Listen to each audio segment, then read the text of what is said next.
Here in Admix, we stay at home. We stay at home while being true to our purpose, to bring messages of hope.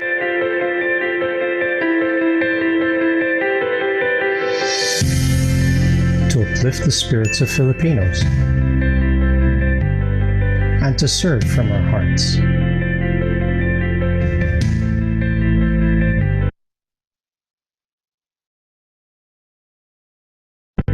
We stay at home to make things possible, for our country to heal, and to win the battle. We stay at home and we stay creative. We stay optimistic, and we stay committed.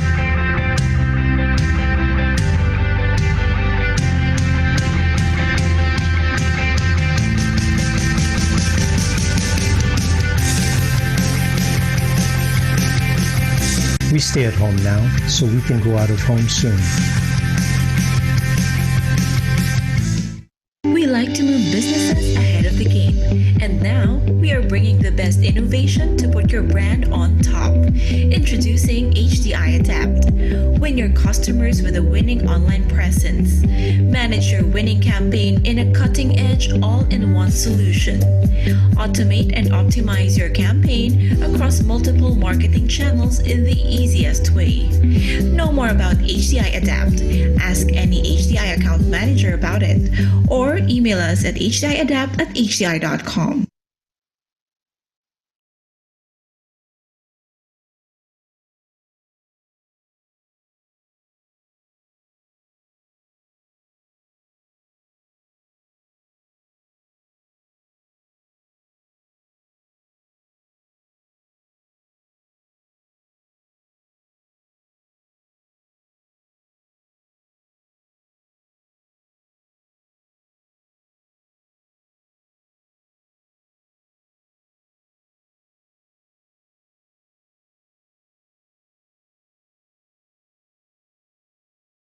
Here in Admix, we stay at home.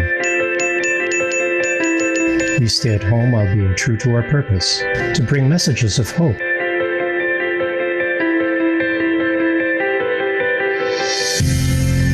To uplift the spirits of Filipinos.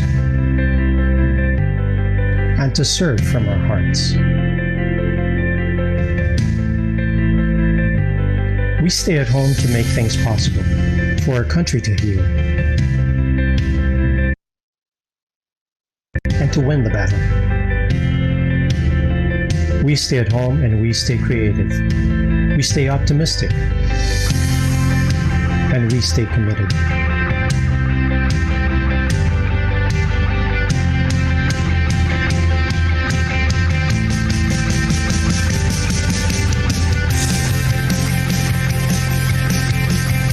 We stay at home now, so we can go out of home soon. We like to move businesses ahead of the game, and now we are bringing the best innovation to put your brand on top. Introducing HDI Adapt. Win your customers with a winning online presence. Manage your winning campaign in a cutting-edge, all-in-one solution. Automate and optimize your campaign across multiple marketing channels in the easiest way. Know more about HDI Adapt. Ask any HDI account manager about it, or email us at hdiadapt@hdi.com.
like to move businesses ahead of the game. And now we are bringing the best innovation to put your brand on top. Introducing HDI Adapt. Win your customers with a winning online presence. Manage your winning campaign in a cutting edge all in one solution. Automate and optimize your campaign across multiple marketing channels in the easiest way. Know more about HDI Adapt. Ask any HDI account manager about it or email us at hdiadapt@hdi.com.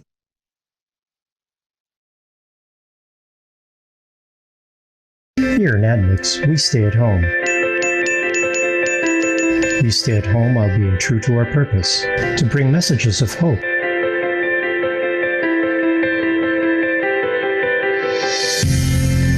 To uplift the spirits of Filipinos. And to serve from our hearts. We stay at home to make things possible, for our country to heal, and to win the battle. We stay at home and we stay creative. We stay optimistic. And we stay committed.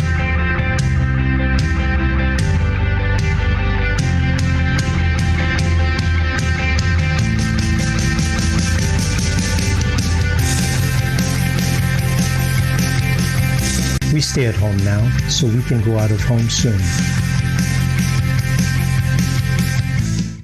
We like to move businesses ahead of the game. And now we are bringing the best innovation to put your brand on top. Introducing HDI Adapt.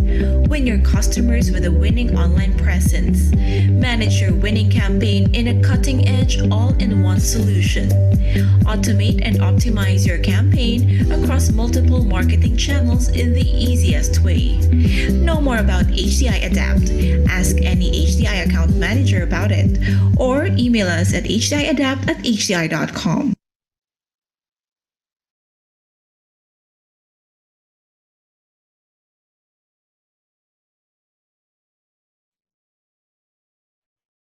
Good afternoon, everyone. This is Joy from HDI AdMix, and welcome to our third webinar in line with our campaign Stay at Home Now, Out of Home Soon. This is a series of webinars that will discuss stories of changes, experiences, strategies, and resilience that can help businesses during these times.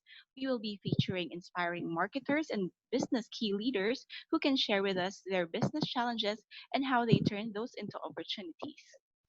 In this episode entitled Maximizing Opportunities in the Digital New Normal, our speakers will discuss the abrupt changes in the business setup, consumer behavior, and business continuity plan as digital technologies emerge during the COVID 19. And moving forward, how can marketers and business leaders adapt to the new normal for businesses? To start, we'd like to introduce our moderator for today. He is an independent consultant working on projects in media, marketing, and communications, a media and marketing communications professional with over 20 years of experience in the different facets in and around these industries, including over 10 years in senior management and consultancy roles. His experiences spans in OOH, different technologies like mobile payments and marketing communication, in the likes of public relations and advertising.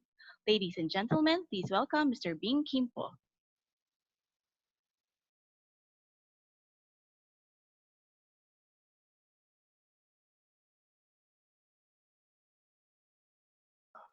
There you go. Good afternoon, everyone. My name is Bing. Welcome to our webinar here at HDI. This is again a continuing series. And this afternoon, we're very, very pleased to have with us a couple of representatives of key industries that are serving us at this time. So we'd like to introduce to you, first of all, Mr. Ricky Peña and Mr. Josel de Guzman. Now, where are my notes? Let me just get them. Whew. Okay, Mr. De Guzman. Here we go. Something we attend. Yes. Hello. Good afternoon. Good afternoon, Ricky. Hi. Good afternoon, Bing, and good afternoon to all the listeners of this webinar. All right. Good afternoon, Giselle as well. Oh, hi. Good afternoon. Okay. Happy Thursday. Happy Thursday. All right. Ricky is joining us from PT&T, and Giselle joining us from HGS. They are a BPO. All right. Now, we'd like to start off with a discussion regarding both your fields right now. We'll start off with Ricky first of all, because this is a very crucial time, and your industry, your sector of the business is actually right smack in the middle of things.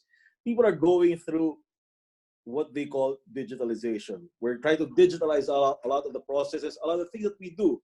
We're trying to work from home. We're trying to put things together in a platform so that we don't have to go to our offices as much. We don't have to interact physically as much. Now, in as much as all of those sound great, a lot of that will really rely on bandwidth, something which you're involved in, Ricky. Yes. My question to you is right now, with respect to digitalization, work from home, with respect to the new normal, are we seeing a spike in consumption of bandwidth right now? Oh, definitely. I mean, it all started, of course, when ECQ was established in mid-March, right?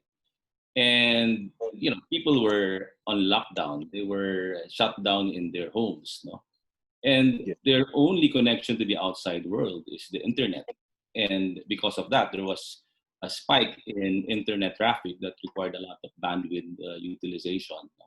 I mean, the traditional model of most telcos, no, in the Philippines is, you know how it is. During the day, when people are out of the house, they're working or they're in school, um, the usage of the internet favors business.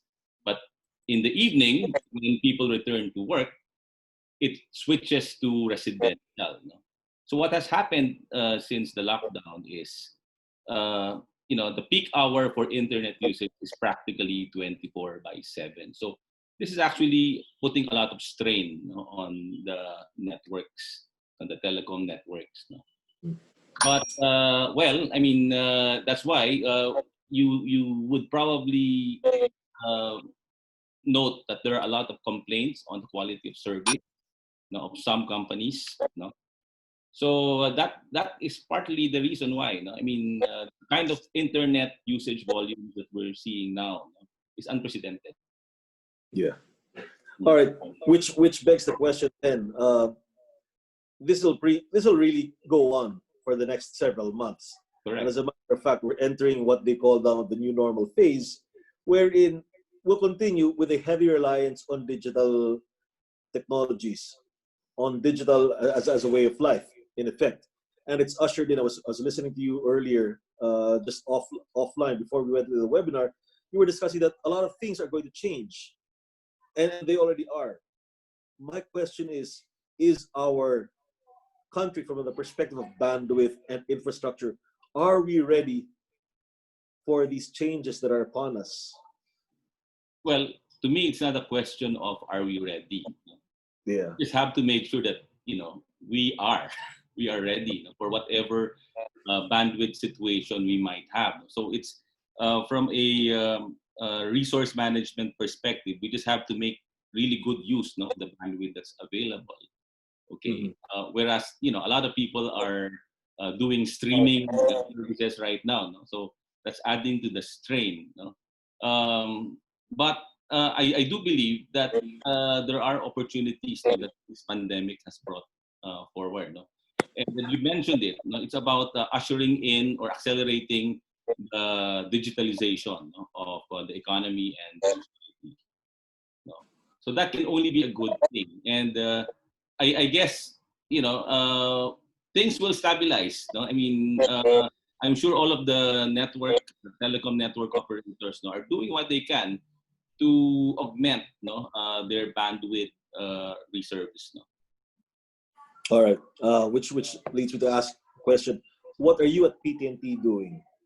Well, okay. I mean, PTNT, when the lockdown struck, I mean, we moved right away into a work from home setup. I mean, for us to be able to serve our customers better, we had to adapt fast, on how they would do, how they would operate, in a lockdown situation. So we prepared ourselves to fully embrace work from home by not just making sure that we have the tools available in our homes, but uh, making sure that we have the internet, the information technology platforms that would allow us to reliably work from home. So in a way, it was a quick learning curve, towards ensuring we have business continuity in PT&T. So we made ourselves like a test bed, for the solutions that we will be offering to customers, to allow reliable internet as well as the necessary digital tools, that will enable them to work, from anywhere. All right. Thank you very much, Ricky. And I apologize if I wasn't able to introduce you properly earlier. I guess our switch to digitalization has also left us a bit with our pants down at times. And right now, so let me just do the intro. Our speaker, that was Ricky Pen, you heard him just a while back. He's the general manager for connectivity solutions of the new PT&T company.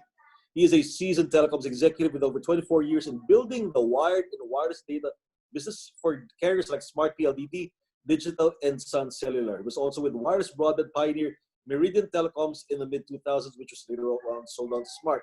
Apart from these, he has an extensive experience not only in the tech and telecoms industry, but also in FMCG, pharmaceuticals, and renewable energy. So we shall use all of this to pick his brains later on as we try to figure out and try to make sense of what we're doing in the next, in the foreseeable future.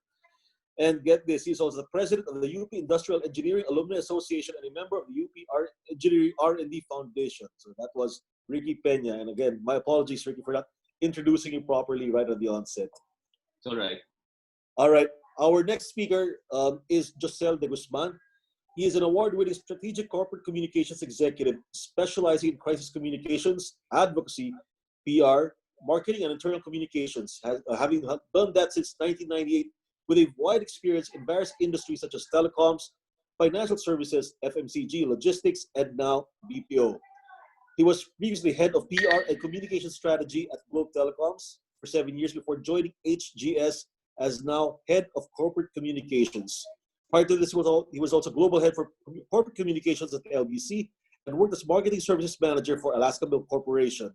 Furthermore, he also held managerial communications positions in Sun Cellular, Prudential Life, and Buy and Tell. Right, he is a philosophy degree holder from San Beda University. Ladies and gentlemen, Mr. Josel de Guzman. Hello. Hi. Thanks.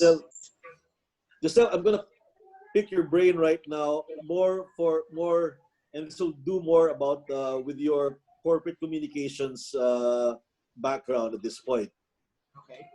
We're going through a sea change right now, as we were just starting off to discuss earlier with Ricky.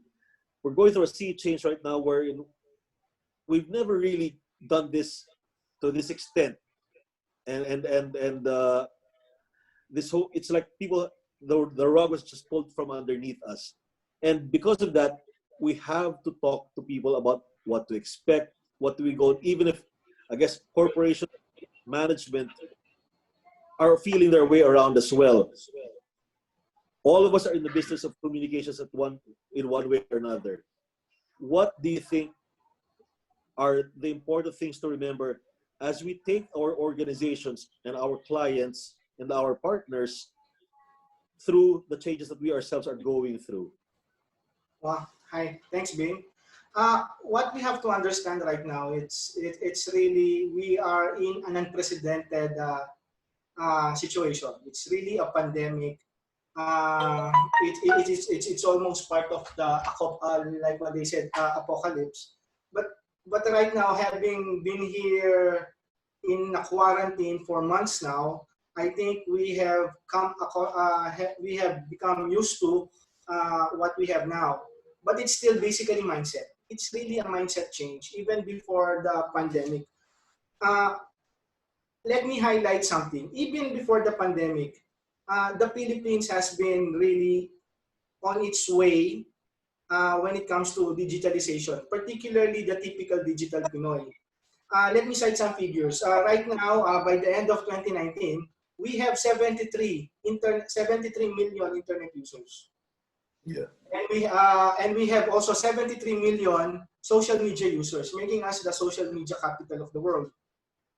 A typical Filipino spends 9 hours and 45 minutes on the internet. And majority of the connection of the Filipinos, they're using mobile. So even before that, the Philippines, this country has been prepared, except for the infrastructure gap. Now, in a way, it's also a blessing in disguise. Back in 2017, when I was still in my previous life, there was this telco summit. When you were a global guy. Yeah. So there was this telco summit. The main issue there is how to fast track the building of infrastructure, because the issue again, this has been the narrative of the telco since 2016. You need 25 permits and 18 months to build one cell site. Okay, and you have like what, 73 million internet users sharing a 20,000 combined cell sites of all the telcos. 17,000. Vietnam has 90,000. So that's the old narrative. But what I'm trying to tell you is that back in the 2017, in order to solve the traffic, okay, traffic then was a major issue. That telco summit produced what we call now the Telecommuting Act, that paved way for people to work from home. Mm-hmm. And that supposedly paved the way for telcos to create more infrastructure, less the red tape. So even before that, the telcos, I mean, Ricky can attest to this, and I was also with him in Sun Cellular, I can attest to this. The telcos have become aggressive when it comes to building. Plus, with the introduction of the new technologies right now, 5G as just the helm, the Filipinos right now are, though they are complaining, but they are still connected. Okay, and the change of mindset for majority of the marketing for the businesses right now is it's the new normal mindset. So if you have a business, you have to understand, you have to be aware, where are your customers? If you're in a retail, the essence of the business is basically foot traffic. If you're in food, it's much the same thing. Now you have to locate them. Where are they? Okay, they are in their homes. So how do you reach to that? Okay, back also in 2017, there was this what we call the revolution of e-commerce. I was with a logistics company before, and by the time 2016 up to now, the emergence of companies like Lazada, Shopee, basically disrupted the entire logistic companies. By Christmas, I'm telling you, there are hundreds or even thousands of items undelivered. So what did Shopee and Lazada and other e-commerce market do? They basically created an opportunity for small, medium entrepreneurs, wherein if you have a motorcycle or a service vehicle, we will tap you to deliver our items, because that's high is the demand for the e-commerce. And allow me to share you some figures. You have 30% of Filipinos, only 30% of the total population of Filipinos have account with financial institution. That's why the financial technology here is also making a boom. The likes of GCash, Paymaya, and the likes.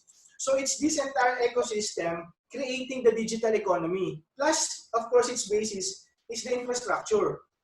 If you're a marketer, you have to know, as a new normal mindset, where your customers are and how do you deliver your product from there. I just saw some post today that Uniqlo is now doing some delivery. So they have to adjust, okay? Because what you have to understand, even if, let's say, unemployment rate right now is down, many are still having an income because they are working from home.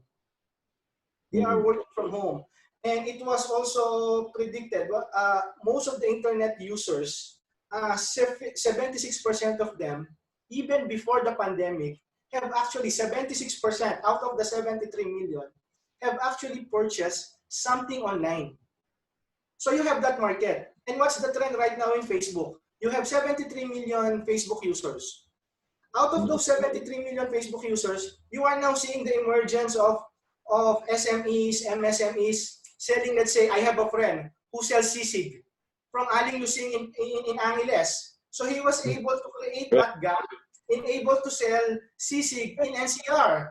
So, and it's all paid. And how do you pay? You pay by GCash or you pay by InstaPay. So right now, that particular ecosystem is already in play.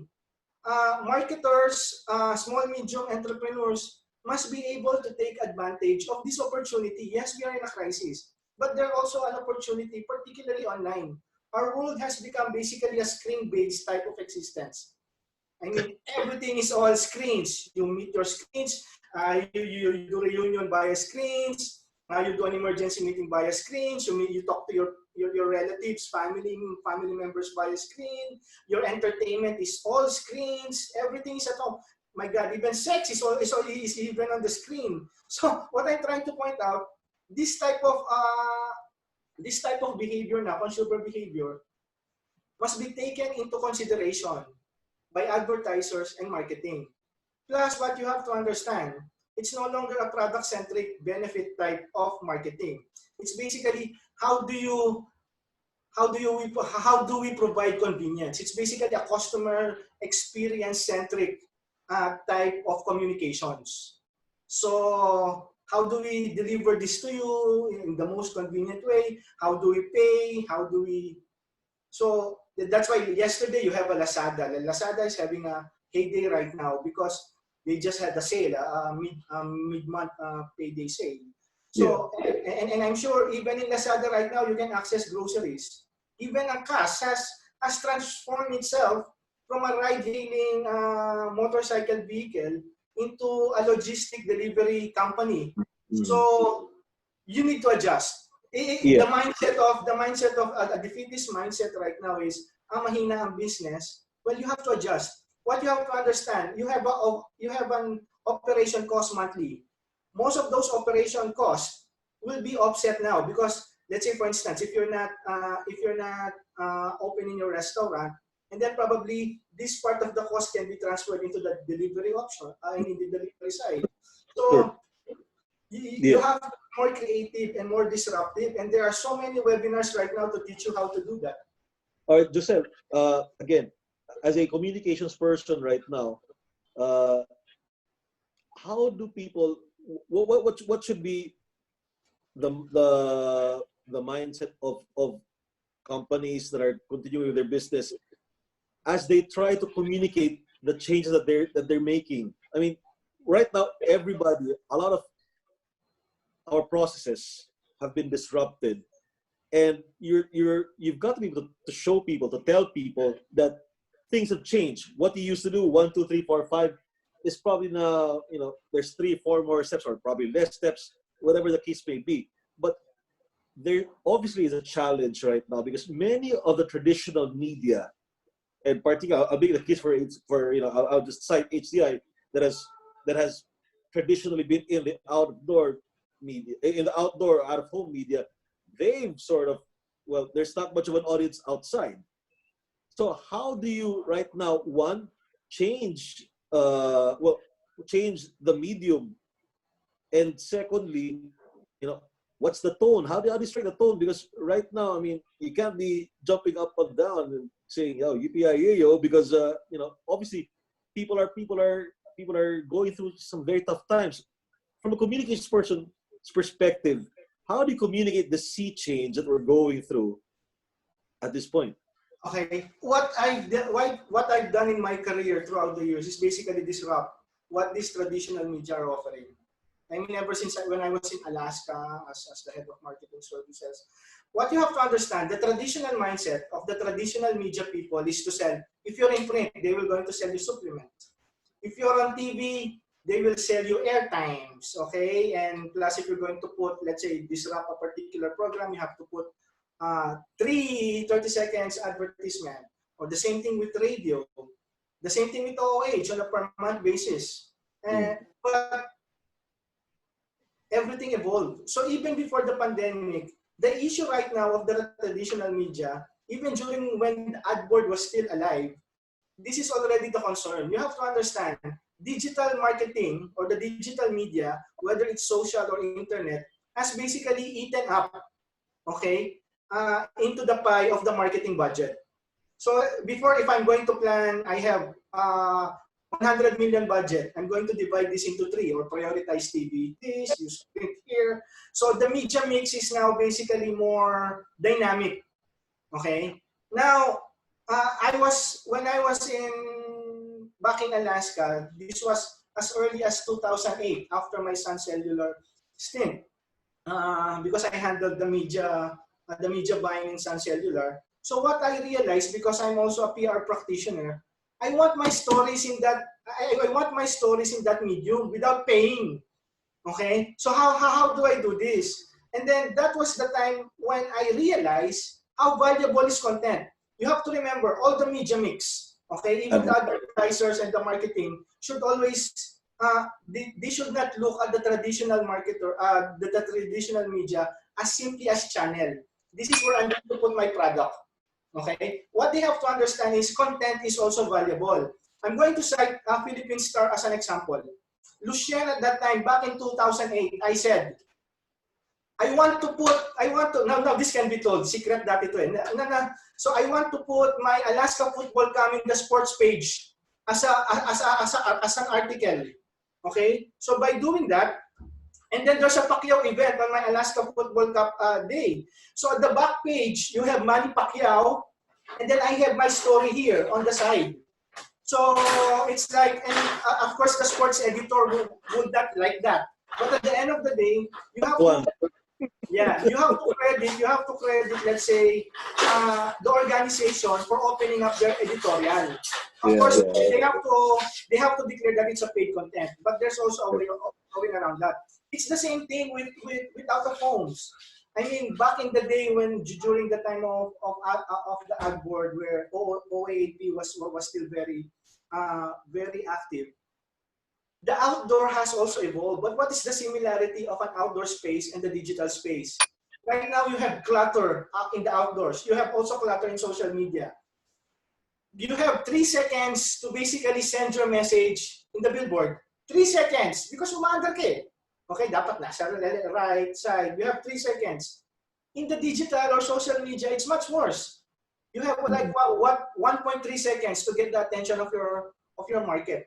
Yes. So what I'm trying to point now is advertisers should ask, okay, in order to help the ecosystem, to ask these channels, whether it's billboard, print, to basically create, accommodate the content that you want in such a way that you will create content for them and create that ecosystem. In the United States or even abroad right now, they're maximizing the use of virtual reality.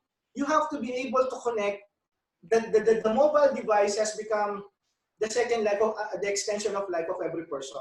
So you have to be able to create that connection between this medium and your phone. So you have to create that synergy of media that's basically going to interact.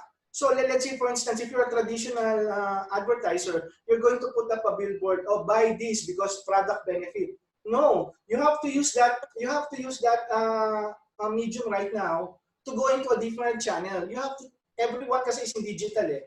So you have to be able to disrupt how you do business by creating that ecosystem of content and your channels.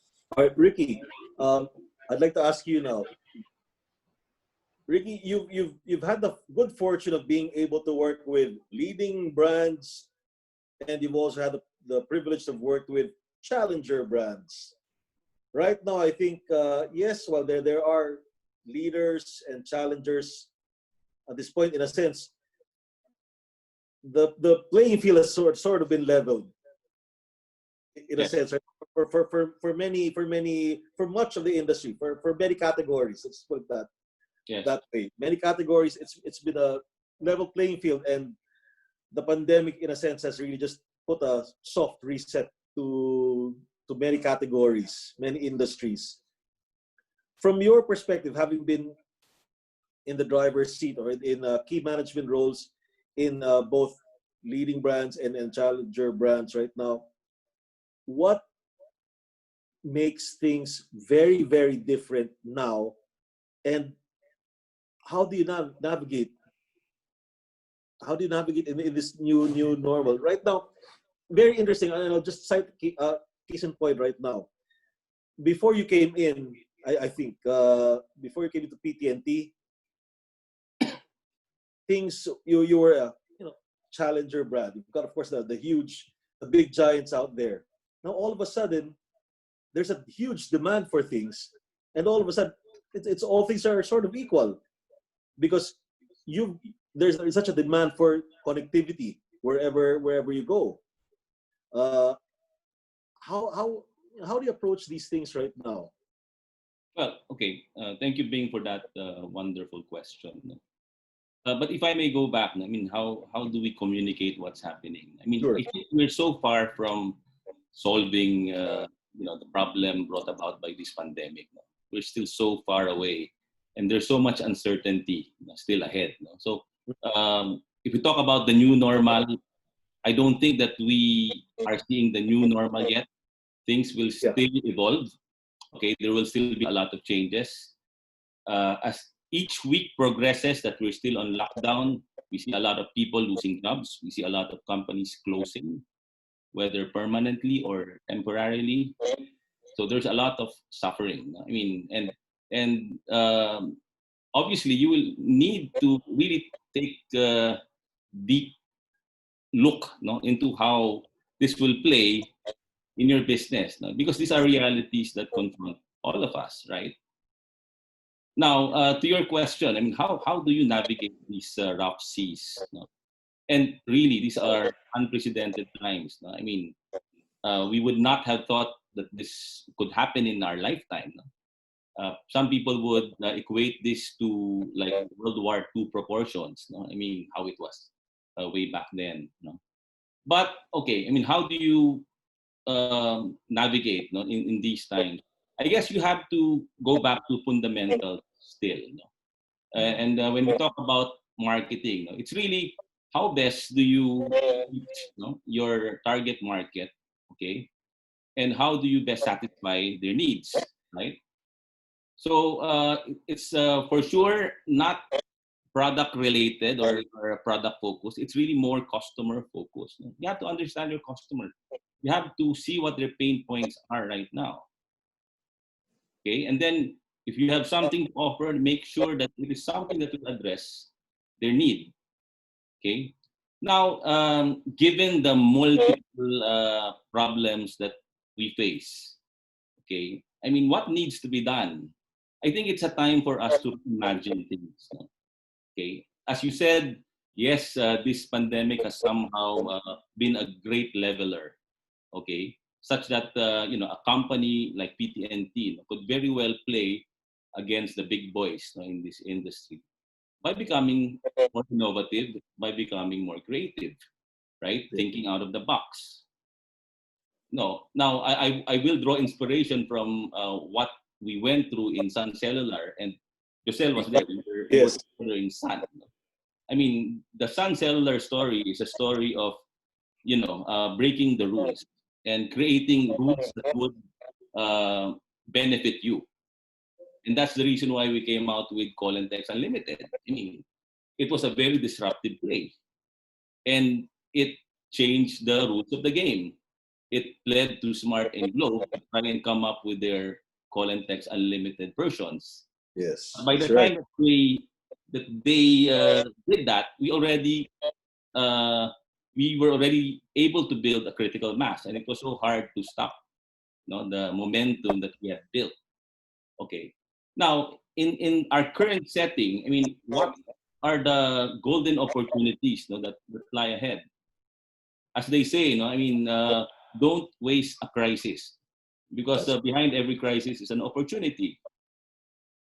So what are the opportunities? Now, if you are able to be in a good position to help people who are in need, people who lost their businesses, people who lost their jobs, okay, then that is something to me, that's going to be so worthwhile and so disruptive. right? So this brings me to ecosystems. No, it's all about ecosystems. Building an ecosystem that will be inclusive to a lot of people, especially those who are really affected by what's happened. Well, if there is anything good that came out of this pandemic, no, it's that digitalization was accelerated. Whereas before, digital was just a looming need. Today, it's a stark reality. People are in digital mode. Okay, I mean, how many people do you see? Because they have idle time in their hands, they decided to learn how to cook or how to bake. Okay, for their own consumption. But later on, they decided, hey, I can make something out of this. I can build a business out of this. True. That's true. Right?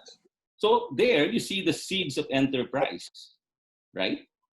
And it's really just a matter of supporting all of these people who have, wonderful skills and talents, who have something to share, and making sure that they're able to participate in the larger economy of things. So it's all about building that ecosystem that will enable and empower more people, okay, to repurpose their lives. I guess, in a sense, what you're saying really that you've got to be able to strike at relevance. You've got to be relevant to the people in the present context that they're in. So, the perspective has really to be the customer, the person that you're serving, rather than, you try to push or sell your own product. I think That won't work anymore, Bing. yeah. No, That I won't work agree. anymore. Why? Because people are more informed right now. I mean, you cannot push your product because people have access to many similar products Exactly. over Yeah. in the internet. So it's That's really who can deliver the best value, who will win in the end, who is able to address the pain points of customers, who's able to make themselves relevant to the customer. Okay. okay. Ricky, has this disruption, and I ask this, I guess this has to do with your position at as PT&T. Is this crisis that we're weathering right now, is this one where niche players can can emerge and really resonate and be relevant to the public and actually emerge victorious? Is there an advantage right now for smaller niche players? I believe so. Well, of course, now if we picture PT&T as just a telecom company, then we're not as big as PLDT or Globe. No, of course, yes, but But you are able to serve. if we position ourselves as an ICT company, an information and communication technology company, okay, and we become, a leader in innovation when it comes to coming up with tools that will allow businesses to operate under the new normal or the emerging normal, then I do believe that there is a big space where PT&T can participate in and even lead in. That's true. All right, let me bring this back now to Joselle. And Joselle, you right now work in the BPO industry. Yeah. And we obviously relate to the BPOs as customer support, customer care. Right now, how do you, is there a renewed relevance for customer care and customer support at this time? Particularly as we try to do things differently. Okay. Uh, what you have to realize is that as a BPO, most of our clients, they're abroad. Yes, So yes. it's basically a support system. Now, everyone globally has been affected. I mean, in their business, particularly there are a lot of clients out there, and then, uh, it's very relevant because you have to keep your business running. And in such time of a pandemic, okay, in such time of a pandemic, when everyone are basically worrying, regardless of your, let's say if you're in insurance, what will happen to my investment there, or if you are in the stocks or wherever, uh, the support that's coming in when it comes to empathizing and extending the support is very crucial nowadays. Let's say, for instance, if you're going to I think all of the industries are experiencing this. If you go to the telcos, of course, it's always, oh, what's happened here. If you go to Meralco, to the services, to GCash, as simple as FMCG, where can I buy this? People are basically looking. So customer experience is now at the focal point of every business. It's the same thing as how can I pay conveniently. And then plus the fact that because right now the digital economy is booming, all transactions are becoming online, it's also the responsibility of those brands and these businesses to help their customers be protected against fraud, because you have what we call the consequences. Okay? Yeah. So, so in a way, you must not only look at your brand as someone selling, but you have to look at your brand as a personality that's basically a friend to everyone. I mean, even the AIs are already communicating, the AIs when it comes to Facebook messengers and even the algorithms. They're now basically, everything now is on the care. The mere fact that Facebook has launched this care icon, it's all caring, it's all empathizing, because we are all in the same boat. So, so the customer support, whether it's a BPO or any other brand, should really play a relevant role. You cannot uh, ignore a question right now. You cannot just, I mean, look what happened to JNT Express, right? So it's basically right now every centavo counts. So you're taking care of that relationship more than the actual ability to for the people to sell. I actually, hear you talk right now. I'm just under the impression that there's got to be more strain on your people, because not only are they there to just scientifically, just answer whatever has to be answered, but there's an extra step of, being able to empathize with people right now as they're going through whatever it is that we're going through. And even as you yourself, as an agent, perhaps, you yourself are going through your own crisis, your own stuff. It must be well, it must be a trying time. Let me put it that way. It must be a trying time for your people at HGS. Well, I think we're one of the lucky BPOs, although of course it's a tough times for all the businesses. But I think we were one, as early as February, we were already monitoring this, so we already prepared work from home. Now, but the issue here is, as much as we want to make everyone work from home, the problem not only with our company but in other companies as well is that it's connectivity issues. I mean, not every villages, barangays have the same type of connectivity as what you have in BGC, in Makati. So it's a connectivity issues. But that connectivity issues, it's more than a telco problem, because being an infrastructure problem, it's basically also a government problem. Now, as I think I said this before in my previous talk, now is the time for the government and the telcos to basically work together to fast track the creation of telco infrastructure.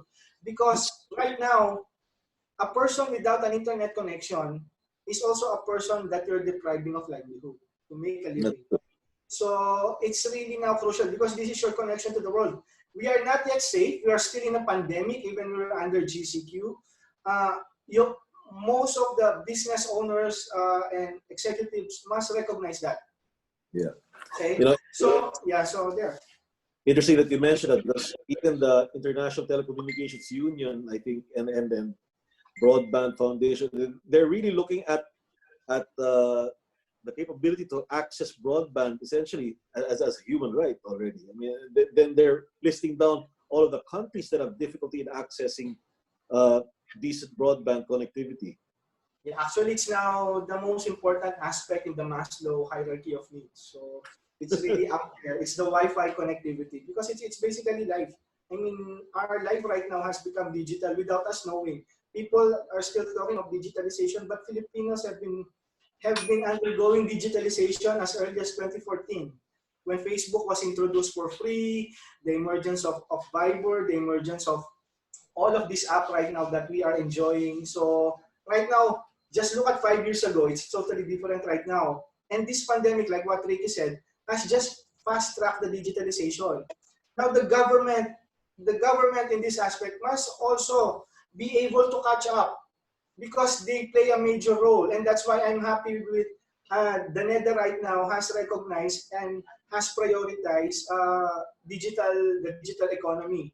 So they are now creating these guidelines when it comes to cashless payment, when it comes to security, and even taxation right now is now looking at the digital space. So it's really amazing. I mean, across everything, everyone now is looking at the digital space. All right. If I may weigh in, Yes, Bing. Hello. I was Yeah, gonna if I ask you, may just weigh in on this discussion. of course. Um, the thing is, it's not. Yes, it's definitely the infrastructure, but more than just offering the pipe, it's also making sure that you teach people how to use that pipe properly, and come up with the necessary tools that will make it all worthwhile, and For use. beneficial, for business growth or for the betterment of society. It also means that it's not just all about high bandwidth. I mean, you can develop apps or tools that can operate on low bandwidth platforms. I mean, SMS. I do believe that you can Yes. still power business using SMS. It doesn't have to be a high bandwidth internet connection, okay? Because we do realize the limitations in our country, and it will probably take years for us to really be at the same level as, say, Vietnam in terms of internet connectivity. But in the meantime, I guess we'll have to be also creative on how to make use of available resources, like say if we have low bandwidth applications, to allow business to thrive. So that's where creativity, given what you've got, will have to come in. That's true. It's also the responsibility of the telco to also create this awareness, because I'm telling you right now, there's still a lot of, even Netflix is there, there's still a lot of people who don't want to pay for video streaming. That's why they seek to the other side of torrenting. Now, if you're going to download 5 gig of torrent for one movie, you're already affecting the entire thing. So they have to watch that. I mean, people must also be able to use their internet responsibly. All right, Ricky. I wanted to ask you, because obviously right now with digitalization, one of the things which I guess I'm personally happy about, well, looking at the bright side rather, is that with digitalization, digital platforms, and on all of these things, I think we're able to open up more opportunities for the Philippines as a whole.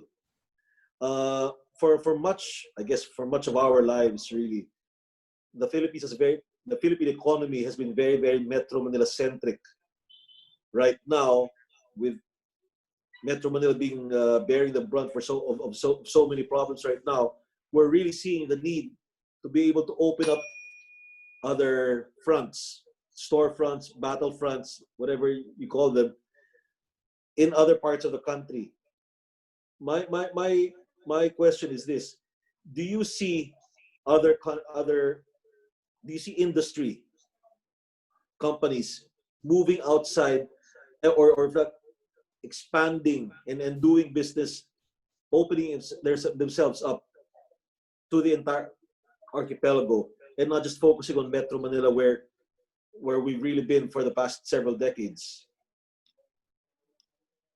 Well, okay, that's a very challenging question, Bing. But yes, I mean, if we It doesn't make sense to me that in a country of 120 million people, we're effectively focusing our market to. Okay, well, all right. Let me go micro.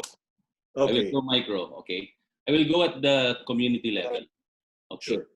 and I guess when this pandemic happened and we were all on lockdown, we were really just in touch with our local community, meaning the barangay, Yeah. right? Because mobility was really affected. We were not allowed to go out, and if ever we were just constrained to just move within the barangay.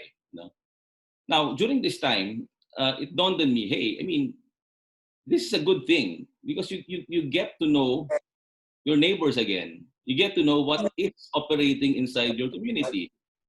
So it's like, all of these Viber community groups, they just sprouted, right? And to me, that was like, hey, I mean, that's fantastic. It's enabling the seed of neighborliness, no? Or people to really get to be engaged with their communities, no? That is a good start. But how do we build from there? No? Because I'm sure it's not just in Metro Manila where you have these fiber communities. No? They're all over. I mean, Yeah. if you're actually able to organize, okay, everything that each barangay can offer, whether from a product perspective or service, meaning uh, if you are able to have a registry of, okay, I mean, who are the people in my neighborhood, no? As they would say in Sesame Street, no? And, Yes, I, and I then, love that. Well, yeah, I mean, you try to log, okay, who are the people here who can actually offer services, no? And especially now at the time when livelihoods are affected, no? It's all about repurposing. I mean, take track of what people have to offer in their communities, and then match them to whoever has a need for it. Okay, and if you're able to do that and strengthen a community, and you replicate that, no, across all communities in the country, then you really have a way of empowering, no, the whole country. No, and it's not just gonna be uh, uh, in Metro Manila, no, Imperial Manila, no. For sure, we really have to make sure that the innovation and progress and business growth, no, spreads, no, to the countryside. Okay. Yeah. And I think that technology will really play a big role, no, in making this happen. Okay, like just to cite an example, I used GCash to pay this artist from Katbalogan, Samar, no, who I just met over in the internet because I like his artwork.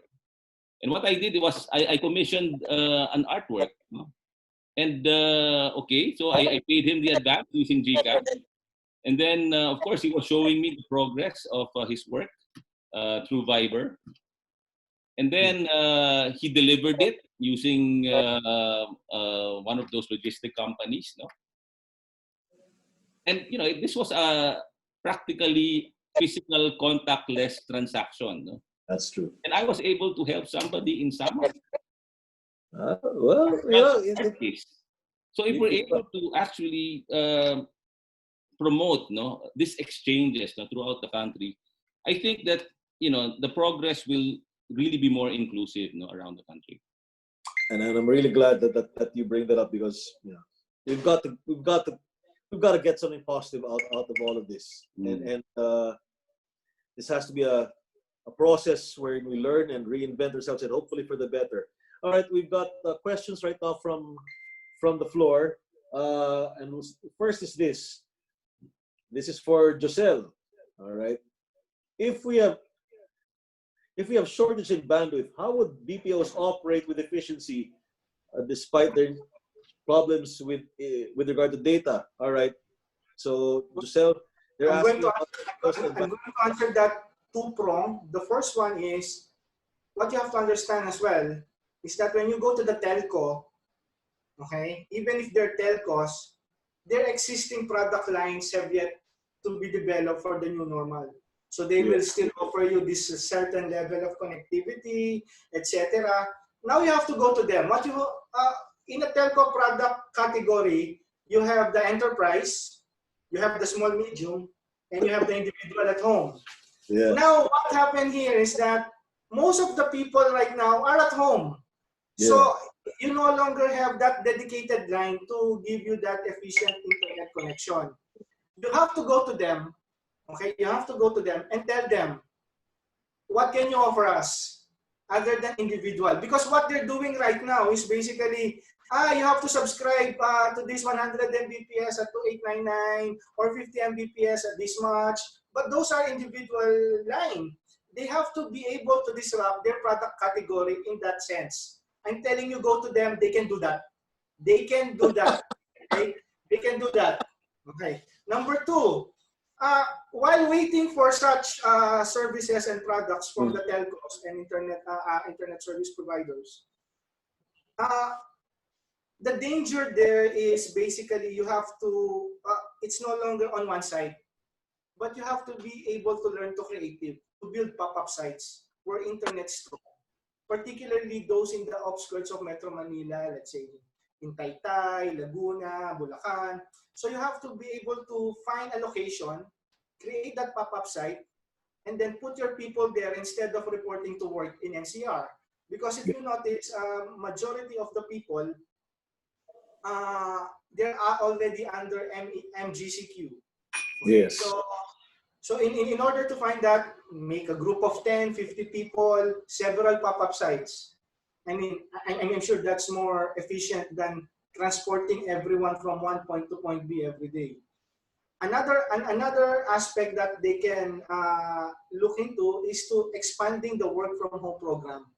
Meaning, since they're already work from home, they can now basically hire someone from sparse Mindanao, even if they don't have locations in Mindanao or services in Mindanao. I mean, that's the advantage of work from home. And perhaps connection there, internet connection there, is much more reliable because there are less population. So it's a matter of All right. so it's a matter of being creative Yeah. into that aspect. So it's really up to the company regarding their policies. But one thing I'm pushing, you have to go to your telco, ask them, we're using this for business, okay? We're using this for business. You have to give us a good service, a disrupted service. I don't know how they do it, but they can basically do that. And also right now, if you still don't have an internet connection, and if you think you can go to the telco's website and check if you have a broadband, fiber broadband in your area, apply now. Simply because internet will become a major qualification for future hiring. For For future calling, hiring. for fiber connection. That's right. Well, that's a cross promotion right now for Ricky. All right, Ricky, I'll probably end this with you because we're winding down the hour. One of the things which intrigued me about your CV, while I was reading it earlier, was that you were head or part of the UP Engineering R&D Foundation, and that is fascinating because I think right now is also a time where we should really do a lot of studying, learning, and in a sense creating more things. Right now, from an R&D Foundation standpoint, from that perspective, is the Philippines doing enough in terms of R&D, or should we be investing more, learning more, doing more? And Giselle, I will ask you the same question because from your reaction, it seems that you want to say something as well. But I'll start off with you, Ricky, because it seems to me we're buying and selling, we're trading, but we're not We are a doing too much in terms of consumer-oriented market. Yeah. Huh? We are a consumer-oriented market. I mean, Exactly. it's driven by consumption, basically. We don't really Yeah. have a lot of industries. And it's sad, right? Because We're not that somehow makes us so reliant on others.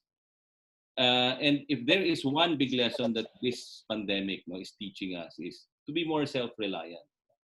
I mean, look, food security. Let's tackle food security. I mean, our rice supply. You know that we are getting a big chunk of our rice supply from Vietnam, right? Because our local produce is not enough to meet the demand. But what if something happens to Vietnam? That, like, we know that Mekong River, okay, of Vietnam, no, which is really responsible for making it such a successful rice granary. The source of the Mekong River is in China. And you know that the Chinese are actually building dams that would, in time, affect the flow of water in the Mekong River. And that's going to affect the rice production in Vietnam. It's a scary thought if you think about it. What will happen to us if our source of imported rice suddenly is not able to meet its own requirement? So it's a call for us to really start thinking of how we can be more self-reliant. And I think in this day and age where there's technology that will allow us to be more successful in the area of agriculture, in the area of rebuilding our industrialization. Okay, I think this is something that we have to look into. And well, I'm happy that I'm a member of this foundation in UP because it allows us to reach out to UP engineering alumni, okay, who may have an interest in helping the country set its path back to industrialization. Yeah. All right. Giselle, you want to say something, and I'll just end with you because well, this is going to be fast. I'm a firm believer of startup companies. Okay, when it comes to the technology, when it comes to the talent, the Philippines has a lot, and there are a lot of private sectors who are basically supporting this, whether it's from the Ayalas, Kickstart, or from the PLDT group, among others. Now, the problem with this new, with the emergence of new technologies right now and the advancement we are having in digitalization, the government, not just the Philippines, not just here in the Philippines, but globally, when it comes to the creation of government policies and laws in terms of regulating the new technologies, it's either they are very slow or they don't have any idea at all. One good example, you know the scooter, the popular 19,000 to 20,000 scooter. Even in London and in the US, they don't know how to regulate those. But that's as simple as a new transportation tool for a lot of people. But it's not yet regulated. They don't know how to regulate it. Much more here in this country, they don't have that. One good example why Uber left the Philippines. They're still categorized as taxi operators. So it's that law. And if you don't have the mindset, okay, particularly when it comes to the lawmakers, and you have the DICT that's supposed to be influencing or fast tracking, okay, the technological advancement of the country, DOST is doing well, okay, but it's not regulating firms. So it's all under the DICT. It's very basically having that mindset. They're still thinking in the traditional way before digitalization. And we're now 2020, and right now we need that more. Even if, let's say, you have one voice in the Senate or in the Congress, that won't be enough. Because the politics is, how are we going, how our district is going to benefit from that. So you need to have a progressive mindset for your lawmakers. And science is very crucial. Even in the United States, science is being undermined right now. And I'm telling you, there's we need to support that. I mean, when it comes to the creation of policies, I think that that's a low-hanging fruit that we need to look at. All right, gentlemen, thank you very much. I mean, very high, great discussion. And I'm sorry for some of the questions. We run out of time, but thank you very much. And just any party shots from both of you? Well, first of all, thank you to HDI and to Jopet, special mention. I just want to say, let's seize the opportunities that this crisis has brought upon us. We can build a better world for the Philippines if we play our cards right.